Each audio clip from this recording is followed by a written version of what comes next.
Wonderful. Welcome to another episode of 5 and 6. And this is Dr. Bay, your host, where we want to speak with those who understand the nexus between that which is animate and inanimate, articulate and inarticulate, and overall just genius. So, 5 and 6 is really also discussing about the ancient and current technologies in their work for the benefit of humanity. And at times we'll bring in topics that really provide a cross dimensional relationship to our main themes. So, again, I'm Dr. Bay. I'm a medical mathematician, licensed acupuncturist, 20 years, doctor of East Asian medicine, health practitioner, ethnobotanist, father, and innovator. Our role here today is to bring the most fascinating and remarkable humans in their field to share content that will help you navigate our changing world. And like to introduce my guest today. My guest today is Boris Wright, a dear friend of mine, my wife, Angela. He's a musicologist, civil engineer, and a connoisseur of all things what we call nowadays BIPOC, Black, Indigenous, people of color related, especially as it goes to musical history. I like to say Boris is the original musical library before the curated algorithms of today. It's so true. So he's a native to Rhode Island, Connecticut, No. Connecticut. Massachusetts, and but Connecticut. I'll let him get a little bit more into that. And the area that he operates into is really that nexus between the cachet of Black genius and the value which we probably never really assess by the non-courageous. So I've known him for many years again, and his wisdom and heart-centered approach to the preservation of Black musical genius is exquisite. Boris, how are you today? I'm doing well. How are you, Samel? Very good, very good. You know, we've known each other a long time, seen a lot, been through a lot together, and I understand you had some recent passings in your life, so we wanted to send you the best with that and our condolences, of course. Thank you. Yeah. So, Boris, if you would tell us a little bit about your origin story and how it is you come to where we are in Austin, Texas. Where do you come from? Tell us a little bit about Well, I don't come from Rhode Island, close, but I actually grew up in Connecticut, which is right next to Rhode Island. Very, very small states, tucked under just to the right of New York State. Very small. You can drive from one end of Connecticut to the other in about 45 minutes, an hour going north to south. So very small. Rhode Island's even smaller. So, but I grew up in Connecticut. My parents were they're part of the migration. My father moved to New York City after World War II. My mother moved from Alabama in the 50s, and they met. And it was they were in Harlem, and it was like the rest of the Black migration to move from down south to up there to better opportunity, more freedom. Segregation wasn't as bad, the whole thing. And my father chose this little town in Connecticut to buy a house at and settle down and raise a family. Met my mom, and rest is history. Here I am. As far as that goes, as far as how I ended up in Austin, I played drums in band, did that whole thing. Wanted to go to college for music. Didn't have the grades for it and wasn't really ready for college or anything. So the Army was the best thing. So I joined the military and did well. I did my deal, got out, and I decided to choose to move to Austin instead of back to Connecticut after I got out because the music scene was so vibrant. This is in 1993. 93. So Austin was booming, none of the, if you look out your window right now, none of the infrastructure you see out there was built back then, so, but the music scene was absolutely vibrant. So it was a clear choice to move there. And I'd I've been working on an associate degree in civil engineering. So it's plenty of work. I came to Austin and applied for 7 jobs, and they all called back like in a day. Can you start tomorrow? Literally, I think 5 of them did at least. So finding a job was a well-paying job, It was right off the bat was good. And I could also play in bands too and kind of serve 2 masters, do my music thing and get up in the morning and do my job thing.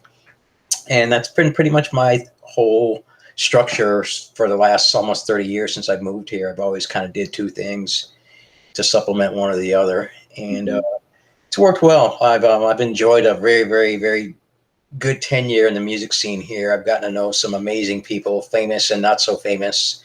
And it's always a pleasure to, know that I put my blueprint on something. When you see somebody from another state mentioned something about Austin, or they saw something on TV, or a concert they went to, or an artist they saw, and they say, "Oh yeah, he's from Austin. Yeah, great. You're part of that family." And my parents are jazz people, so they grew up in Harlem, 125th Street, all the jazz clubs. For all the big places like the Cotton Club and all that, there were a bunch of all smaller ones, just like in every other city. So that was a time, if you were black and you were in Harlem, to meet, hang out, and enjoy the arts of music, and also everything else that was going on. The Black Renaissance. It was a great time. And I said, but when it came time to settle down, my father chose to get away from the city, still live close by. We only about 2 hours away, by car. So we were always in the city. So music was always constantly being put to me at one point or another, be it my parents listening to jazz. I had two aunts that lived with me lived with us when I was a teen or preteen. I think I was like in fifth, sixth grade. And they were from Birmingham as well, but they were younger than my mom, so they were down with the Temptations, the Jackson 5, Stevie Wonder. That's where their whole thing came in, and morphing into disco as I got a little bit older before they moved out. So there was constantly something playing on our player at the house, and had no choice. But I went the other way when I got in school. I started listening to rock, and that's what I'm getting at. So when you talk about rock now, we're talking what year? Around 19, I'd say, I began turn of the decade, around 1980 through 88, when I finally, went on my merry way to the Army and everything. Yeah. Tell me what were you listening to at that time, and why? At what point, you mean?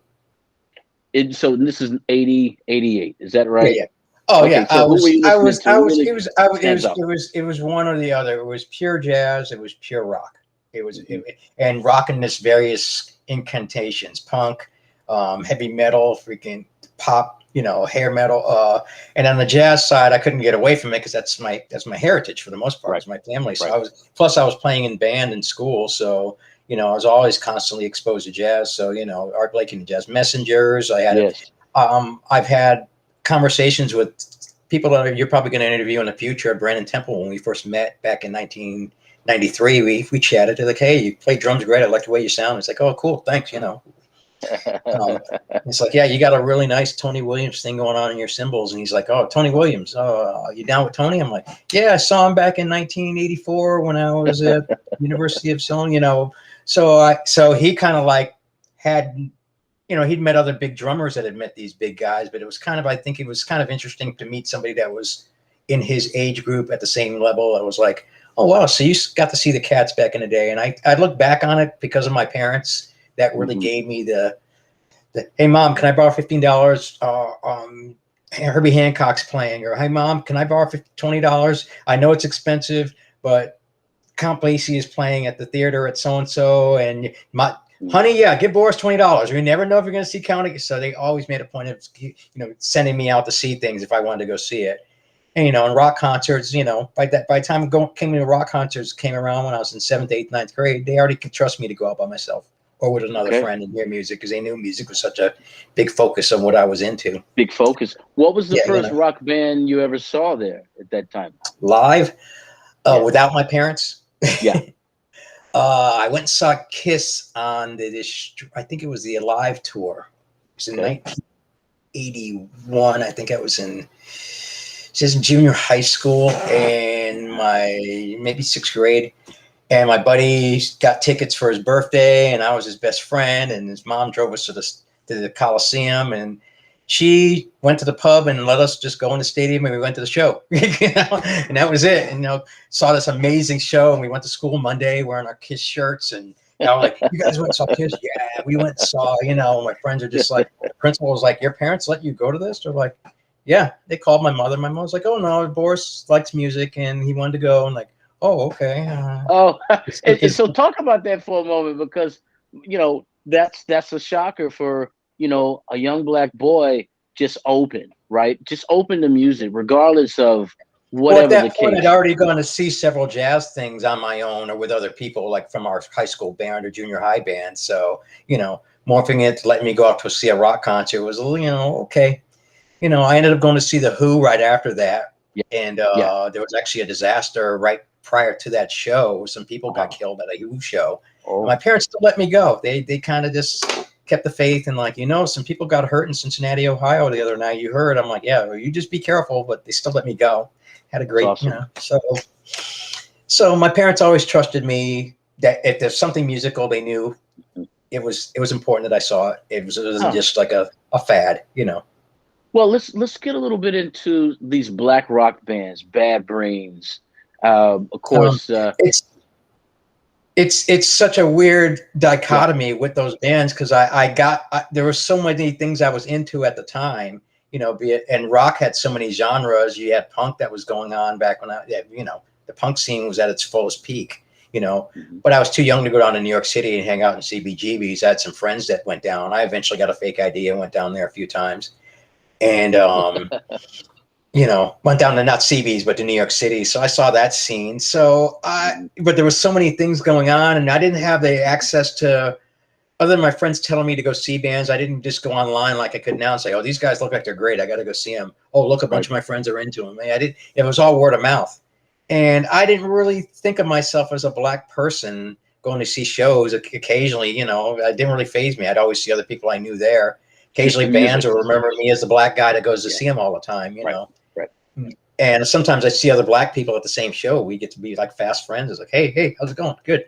Didn't I see you at so and so? Yeah, great show, wasn't it? Yeah, but we in the back of our minds, we knew it's like, yeah, we're usually the Yeah. only people of color at some of these shows, but and I've never really had any issues. Nobody's really ever given me a hard time, Yeah. even but there is, but I know where the boundaries are, and I know where the hostility lies, and I usually stay away from it. But it's always been a good deal, and it's always been a part of what I do. And there's a split in my family. My parents were all about whatever I did, rock music wise. My sister, she went the hip hop, R&B, smooth jazz route, and stayed there.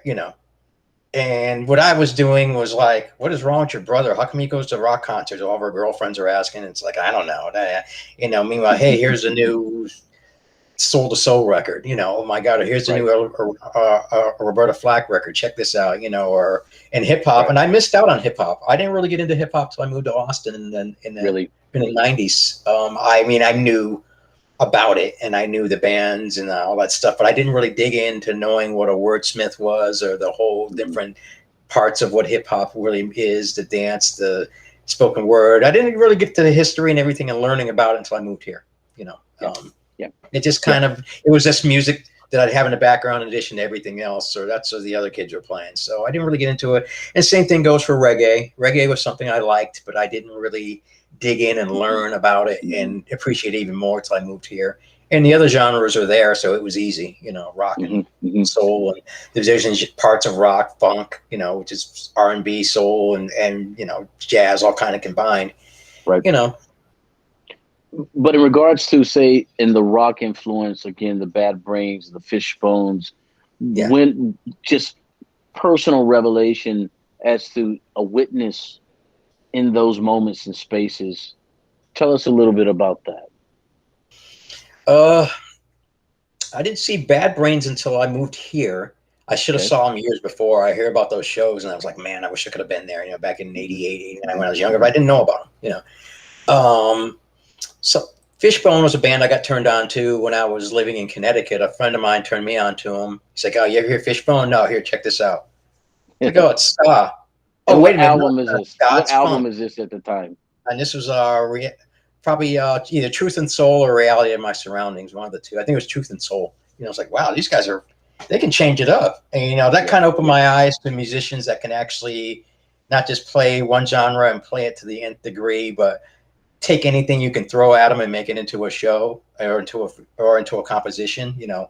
Jazz musicians that can do it, but I'd never really experienced rock musicians that could cross over into so many different genres and make it sound so good and mesh into what their vision is until I got into black rock musicians. Literally, you know, that was the whole thing. That triggered other stuff, of course, but they were the first guys, you know. That's because, you know, black guys we played R&B and hip hop and, you know, even though our foundations of rock and roll came from music that we did back in the 40s and the 50s, you know, and moving on to the 60s, which the British bands listened to. And, you know, and the blues was a basis of everything, you know, it carried on, and blues was black music. And I never really got into the blues until I moved here.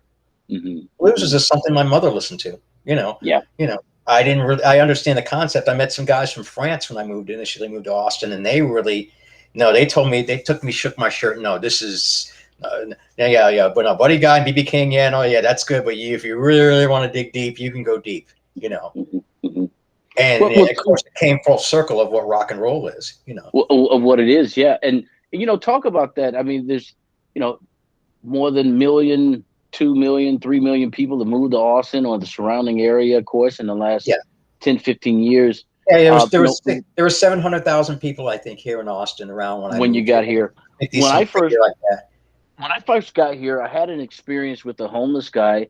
I got off the bus and over on the bridge north Lamar, where that old Slotsky's Deli used to be there, and this guy told me, he says, you know, Austin is the way it is because the Colorado River charges aquifers and quartz crystals within those aquifers, and it radiates to the rest of the city. He said it in his own way. I never forgot this. Right. This is like 2000 when I got here, 2001. And but what was it about you? What was it about the Austin experience, at least at that time, which seemed to be like a mecca, as they tagged it, of music? Everywhere I've always gone, people are like, "Oh, you're from Austin? Oh, great band!" You know, the legends that have come out of Austin, Stevie Ray Vaughan, or all the famous people like Jimi Hendrix that were influenced by it, that he influenced. You know, everybody that wanted to come to Austin to play music. And it was, you know, music is something that everybody wants to do, or not everybody, but if you have it here, eventually it's going to come out. You know, I've heard numerous people say, I don't sing, I don't dance, I don't do this. Do you like music? Oh, I guess I do. You know, and then you put on the right song for them, and it's just like, you know, their life has changed, you know. You know, and that goes for artists as well. That particular artist is like, wow, the first time I ever heard this person or this person. I said Hendrix changed a lot of things for me, and since moving to Austin, I've so delved in the music scene and meeting people and talking. And so you know, I moved here before social media was really huge. It grew. 93, you said 93. Yeah. So it grew as the longer I stayed here. I bought my computer, I think, when I was I think I bought my first computer, the actually personal one, maybe it was 97.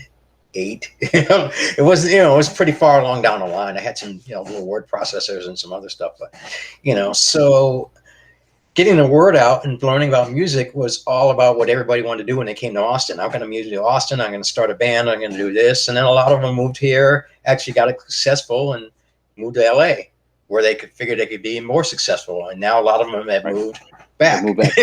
Yeah. Or said the heck with it altogether and moved to another country. You know? But kind of using Austin as maybe a base, or Texas as a base to bounce back and forth, you know.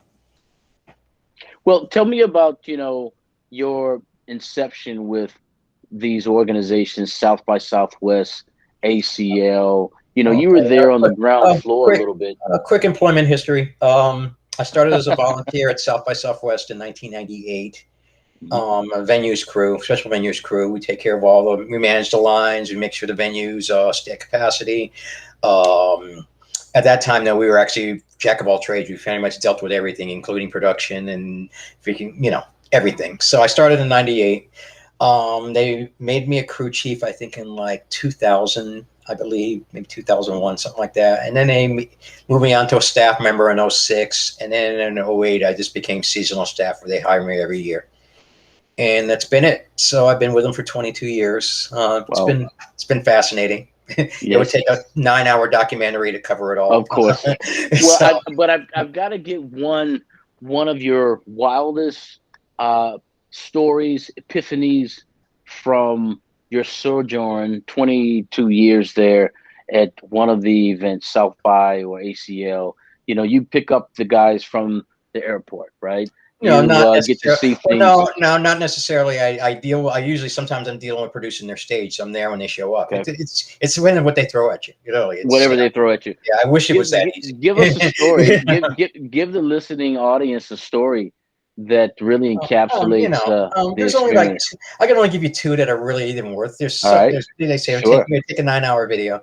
The only two I really that stand out is I've been blessed to meet a lot of my heroes, people that are the that totally like, wow, I can't believe I'm shaking hands with you. You've been my idol for so long, and here you are standing here and we're chatting. Herbie Hancock was one. I had a nice conversation with him. Quincy Jones, I actually got starstruck.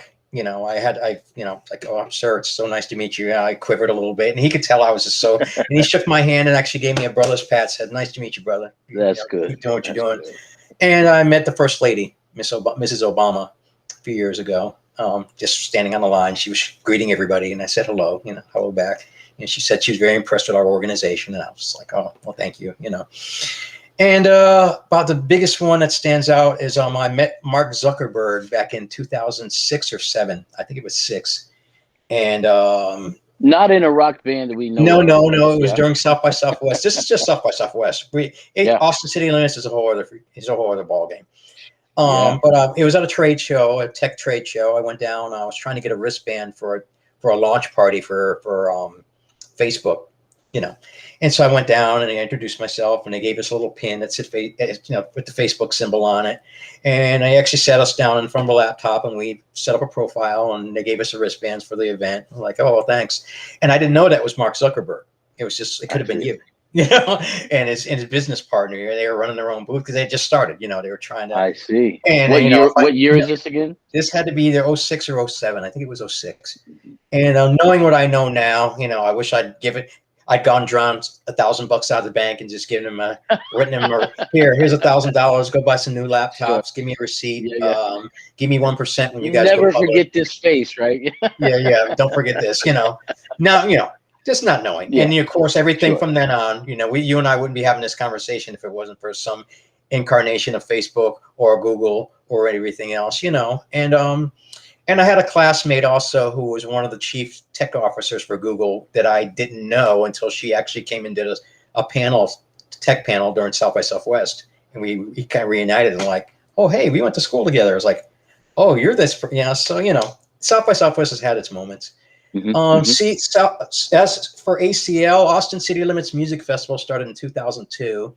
And our first time I worked it, I think I was a stagehand for the first 2 or 3 years, and I moved up from there to being a rigger, and decided that somebody hit me up and said, "Hey, would you drive? You got a clean driver's license?" It's like, yeah. Would you mind being like taking care of all the production things that go on where you have to transfer gear from stages and coordinate it? I'm like, yeah, sure. So I became the crossload guy. And I just coordinate when bands show up, where the gear is going to go, where is it going to leave, get them on stage on time. And I'm dealing with a crew of about 5 people, and we basically are the lifeblood to keep the bands rolling and everything going during the festival. And so I started with C3. I actually started as a stagehand at a couple of venues and security, like Austin Music Hall, Liberty Lunch. And the guys that owned C3 were doing shows there, so I got to know them over the years. And so it's kind of like almost like a small family. I've known Charles Attal, Charlie Walker, Charlie Jones, and Amy. Yep. The C3 partners, I've known them forever. They've been nothing but family to me. I love those people. They've been great, and they've always have treated me like I was one of them. And I've enjoyed working for them. I'll work for them as long as I'm able of working. It's been an adventure. And of course, countless festivals. So since 2002 to coming day after tomorrow, I've done ACL every year and That's right. And my kids are going to it. We'll be at the one the next weekend. Yeah. You talk about like if we just kind of move forward on the innovative side, since you've been here in Austin, what you've seen in Harlem, Connecticut, these different places, innovative wise, what are you seeing in regards to music, in regards to that kind of black rock genius lineage. What are you seeing this changing? Let's not ignore the elephant in the room, but All right. let's talk pre-COVID versus post-COVID. Sure. Let's talk 2019 versus 2021. Yeah, that elephant sits we have with a me huge gap on there. the We can couch over basically here. say It's everybody. okay. But the only thing that the lockdown really did during COVID was it made people do a lot of listening and checking out stuff, and because they were home all the time and they were stuck in front of this computer. I myself completely organized an 80,000 track music collection. It took me a couple months, but I was able to, and I was still finding stuff on Spotify and Tidal and in iTunes while I'm organizing so it gave a lot of people a lot of opportunity. Plus, when you find a band you like, you go on their website or you click one of their songs on Spotify and you can get and so it's infinite, and it's only getting bigger and better as it goes on. We took a little bit of a bath we took a little bit of a back as far as COVID, as far as people getting out to see live shows. But judging from the shows that keep selling out, everybody wants to see music in addition to just sitting in front of their computer or with earbuds listening to it, and that's going for a lot of other things in media also.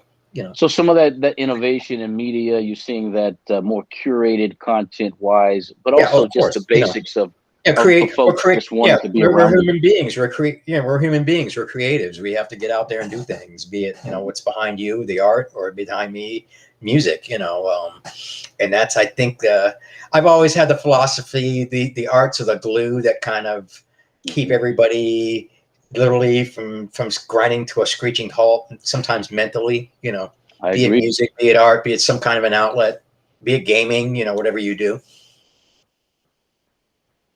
I agree. Yeah.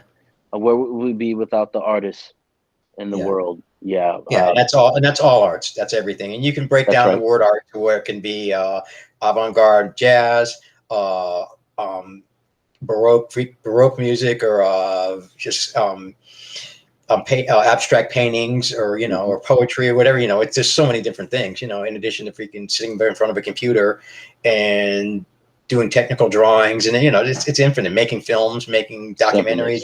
It's can go on forever. Yeah. Well, I think COVID did one thing for us. It did open up a lot of things for us to see where we could expand our minds. Okay. Sometimes for the good and sometimes for the bad as well. I love it. That's the innovation. We've talked about Origin. We've talked about some revelations there. Herbie Hancock, a few of the others.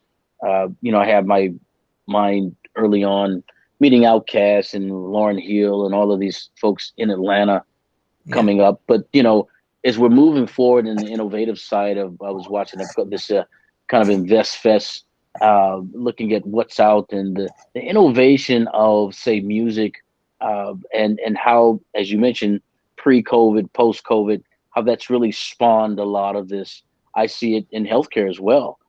Even though some of it is still lagging behind, most of it is changing. But of course, music, I think, and any art is going to be out there on the forefront because people need it. They want it. It's like the juice that pumps through our veins. Music and so on and so forth. So I understand that very well. I think this is beautiful as we get ready for another ACL. Are you guys ready? Yeah, we are. You can feel the buzz in the air. It's like out. I was out today. I'm a little jaded because I do so many festivals, and for me, I've lived in Austin there for every ACL, so I can tell when everybody's really excited. And the same thing happens when South by that week or two before, everybody starts getting online and signing up RSVPing for events and finding about things that were going on, or instead of going online, calling me or asking me directly, it's not going online. We have it all set up where I tell people, let your fingers do the walking, before you go, if you really, really have multiple things you want to see, let your fingers and your ears do the walking. You were totally, it's never been easier now than it's ever been for you to take in music. Yeah. Well, sometimes you don't even have to go. You can watch the whole show by a live stream. Yeah. And the tech, the innovation there. But yeah, for sure. I remember when Boris was the plug, as they say.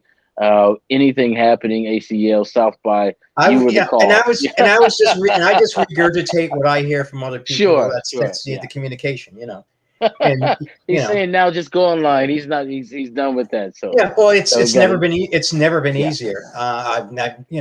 Part of my renaissance of going through my music collection, all Yeah. those albums and all those tracks and everything. It's never been easier. Oh, what is this? Oh, go online and find. Oh, it's recorded by so and so, and I got which. So it's never been easier. It's just it's how far you want to take what you want, how far you want to go. Right. That's it. Well, If I you just like, have to say, if you like a song so much that you keep singing it, you can go online and find out how to take singing lessons and sing it yourself, or play guitar, or take lessons, or you know. And as far as black music goes, and I'm not calling it black music, I'm just calling it rock music performed by black musicians. It's been around forever. There's bands that people still discovering. For a lot of people, it's new music, but at the same time, it's always had its origins in the basis of rock. And it just never got as popular because I've had numerous conversations with those bands, Living Color and Bad Brains and Fishbone, and it's like, when we first came out, the radio stations didn't know what to do with us because we were black, but the soul, R&B, and rock and jazz stations didn't want to mess with us because no, that's rock, and they kind of so the people that listened to you knew were unique. The average person were unique because they sought you out. That goes for all those bands, and that goes for bands that are even up and coming now or been around for a while, and there's hundreds of them. There's so many more bands than just Fishbone and Living Color and Bad Brains and oh God, there's so many. Yeah, like I said, I could give an encyclopedia, and I put the music on and be like, wow, who is this? Skunk Honesty, they're from the UK. Wow, this is just amazing. She sounds incredible. How come I've never heard of her? Like, let your fingers do the walking. There's plenty, don't be afraid to go down that rabbit hole for a few hours if you got the time. If you're traveling or doing whatever about an artist or about a genre, be amazed what you find, and it's never been easier. Yeah. And cheaper considering that you don't have to buy a lot of the tracks, Exactly. or you're basically paying for the streams now, Right. Unless you're like me, you're a connoisseur and you actually have to have that physical piece of vinyl or CD or whatever it is, Well, I have to say, Boris, it's been a joy. I do want to make sure that if you're on social media for anything that you got going on, where folks can support you, that you give out your tags now, and that also leave the folks with something. Yeah, most of my social media, it's pretty much that. If I regurgitate it, if I find about an event or an event I'm at that everybody should be at, if I get up early enough in the morning and I remember, I'll post it. Hey, I'm going to see this tonight. Or if I'm at it and there's this line around the block and there's still tickets available. Hey, I'm at this at so and so in Austin. Tickets still available. Show start today. You need to see this. I just try to keep it going. That's all I really. That's basically what I really do. It keeps me out of trouble on social media. It keeps me because people tell me about other things. Well, give the people your tags. I'm Boris Music on I'm Boris Wright on Facebook. Boris Music 2020 on Instagram. Same thing, Boris Music 2020 on Twitter. I very rarely do Twitter. Twitter's too drama filled. And Boris Music 78704 on Spotify. My Spotify is shareable. That's about the best one. Cool. If you really want to dig into my head about music, feel free to dig through my Spotify. I pay for it for a reason. And yes, Boris Music 78704 on Spotify, and that's pretty much it. Beautiful. Listen, Boris, the love is immeasurable between us, my wife, our families. It's always there. And I just got to say, it's been a joy, a real joy to interview you today. And I'm sorry we didn't have more time. Well, we'll get that in. We'll definitely make it a recurring thing here. But I want to thank you for being a guest on 5 and 6 today, and we look forward to having you back. I'd also like to thank everyone who's been watching, all the supporters that have been with us from day one. So thank you for being a part of this experience. And if you'd like to learn more or participate in our courses, webinars, and projects, go to bayacupuncture.com. And remember, please, to like, subscribe, and share these wonderful interviews. Until next time, Dr. Bay.